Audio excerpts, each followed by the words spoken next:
Ray Comfort has a new movie out. It's pretty much the same old Ray Comfort shtick. He asks a bunch of not-so-bright people a bunch of silly questions in the attempt to convince them to repent or convert to Christianity or whatever. My favorite of his movies is 180 because he somehow managed to find several people who apparently had no idea who Hitler was. I don't know if these people were real or actors, but of course I hope they were actors because watching that was considerably disturbing. His newest one, The Atheist Delusion, is about evolution, and it's filled with the same old weak sauce arguments that have been addressed billions of times before. Comfort comes after anyone who uses clips from his movies, even in cases of fair use, so instead I'm going to be using clips from his interview with David Pakman. No, we chose the most intelligent atheists we could find. Yeah, I mean, obviously anybody who watches and will be linking to the film will I think, question that. Any atheist who would find Comfort's arguments convincing would not be one I would include among the most intelligent. Met an atheist named Adam, of all names, and Adam was very nice, and I gave him the book, and I said, do you think this book could have happened by accident? The ink fell from the sky and formed itself into color pictures and coherent sentences, and then more ink fell from the sky and formed itself into page numbers in sequential order. It bound itself and made itself into a book. Could a book make itself? He said, absolutely not. That's ridiculous. This is supposed to be an analogy for evolution, of course, but it's a bullshit one, because no evolutionary biologist believes that the chemicals that make up an organism just fell from the sky and happened by chance to land in such a way as to comprise that organism.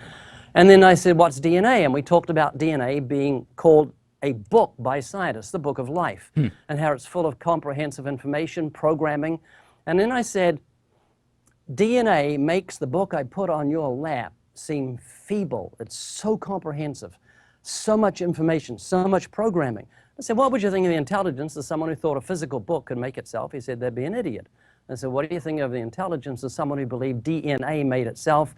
And suddenly he saw the foolishness of atheism. Comfort bombards David with straw man after straw man. I don't believe that DNA made itself. I believe that largely deterministic chemical processes created DNA. A book is not analogous to DNA. This is not just because DNA is much more complex. Books don't self-replicate or mutate. If books had sex and produced little baby books, and after every few generations mutations popped up and there were a selection mechanism that prevented the less book-like mutations from being passed on to the next generation, then I would find it entirely plausible that those books were not made by any intelligent entity. Well, but then who created God? Why do you stop your analogy of taking steps up this sort of I don't creation stop the ladder analogy. at God?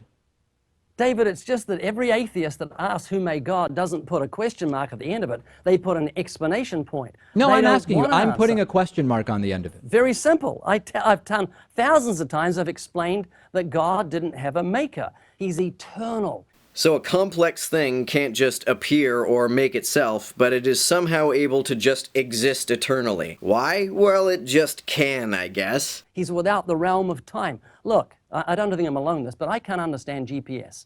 I'm driving my car, Southern California, hundreds of thousands of cars all around. Yeah. Suddenly this woman I don't know speaks to me and says, I've detected traffic ahead. I've rerouted you to save you 4 minutes. And I say, well, who are you, lady? Why did you do this for me? Do you do it for everybody? I don't know how she does it. I wouldn't have a clue. Well, that's but I just because accept you it. don't know much about GPS, and Haven't I mean, you could find Haven't out more. finished. Haven't finished.